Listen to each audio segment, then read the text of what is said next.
Well, we're less than a month away from the great State Fair of Texas, and this event has kind of transformed. That's putting it mildly, since it was established more than 100 years ago. And, you know, the big thing, of course, the food at the fair. So tonight we are honored to take a look at the Big Tex Choice Awards with our media partners over at Texas Monthly. We've got Amanda Albee joining us tonight. Amanda, hello. First thing I want to ask you is, how long have the Big Tex Choice Awards been around? And can you tell us about this year's competition, especially for folks that are new to the area and kind of want to know what they're getting themselves into? Okay, so even though the fair has been around since 1886, the Big Tex Choice Awards started in 2005. So that makes this year's awards the 20th year of the awards.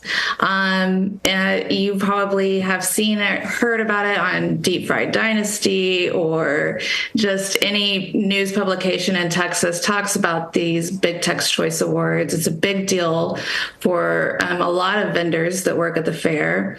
So how it generally works is that the vendors will submit their item with a photo and a description, and the fair staff would choose, based on the picture and the words, who they think should advance to the semifinalists. And then from there, those are generally announced in June or July. And then in August, they announce the top 10 finalists.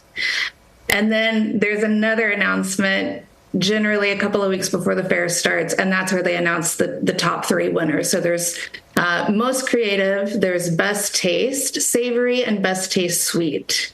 It used to only be best taste, but some people complained that it wasn't fair to compare sweet and savory, so they changed it. So there's 3 final awards, and those were announced last week.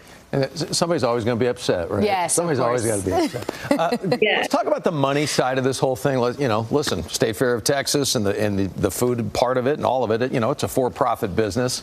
Talk to us about how much money Big Tex finalists can make. I guess what's the potential based on what we've seen already, and then also how do they prepare? And I guess in that question, it's a little bit of, it's one thing if Nicole or I show up with a recipe, but we got to be able to scale it to sell it at the fair, right? Yes, being prepared is a big part of how much money you make, because if you run out of supplies and you have lines, you're losing money. So I already alluded to this a little bit earlier, but to reinforce this, these vendors are all independent contractors. They're not, they're small businesses.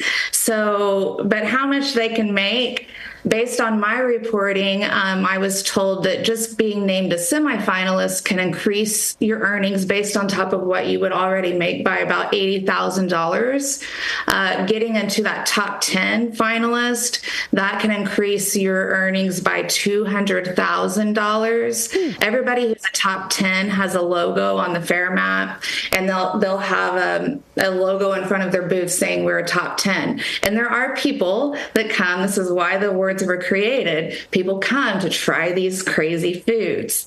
But beyond that, Annie's Deep Fried Dynasty also did a couple of episodes on the fair a couple of years ago, and there were 2 vendors, both Bernie's Funnel Cakes and Smoky John's. Now they have multiple booths, but their goal is to make $750,000 in 24 days. So it's a lot of money. It's also a lot of work. Yeah. Honestly, that's my goal too. Right? Want to come up with something? But we have no path to that. No, they we do. Don't. So this is and you kind of dabbled into this, Amanda. Why were the Big Tex Choice Awards created? And can you think of any, competitions that stood out to you in the 20-year history of these awards? Because I know there's something for everybody at the fair, right? But giving these awards a platform, it's really, like you said, setting up these small businesses to succeed in a different way and maybe be put on the map in a different way. Mm-hmm. Yeah. So, this year, by tasting all of the entries, I feel like nobody can really complain about that it wasn't fair, that their entry wasn't tasted. All of the entries were blind tasted by 9, I believe it was, State Fair employees. But as Taylor Pulfer, the communications director, told me, the whole point of this is, yes, to get people to come out to the fair, to get people who love food to travel to the fair, to get kids excited about the fair, making memories. But yeah, let me think if I can't think of anything that really sticks out in my mind as sticking out. Abel Fried Jesus Gonzalez is probably the most famous of all the vendors. He's won the most Big Tex Choice Awards. And he's the one who created fried butter. Oof, fried so good. butter. He named Fried, and he owns that I am, I have a gift with the deep fryer, and this is what I do. So, yeah, he did not advance with his deep fried quesadilla this year, and he is choosing actually not to sell it because it was too much work, but he's focusing on all of his bestsellers from the past. And that's another thing that repeat winners from the past have told me, is that they're not too nervous about not making money this year, because once people come to your booth and they remember you and they like your food, they come back. Ben Tran, who won the first time this year, he made finals the first time this year with the tropical two-step punch. He told me that, the year that he was finally accepted as a vendor in the fair, it was the most beautiful moment of his life. And talking to him after trying for 20 years to get just to a semifinalist, it was like he had experienced a true miracle, I'm just so incredibly happy. Greg Parrish is another repeat one who I talked to of Gourmet Royale. He's in the Tower building. And, he says the playing field has changed.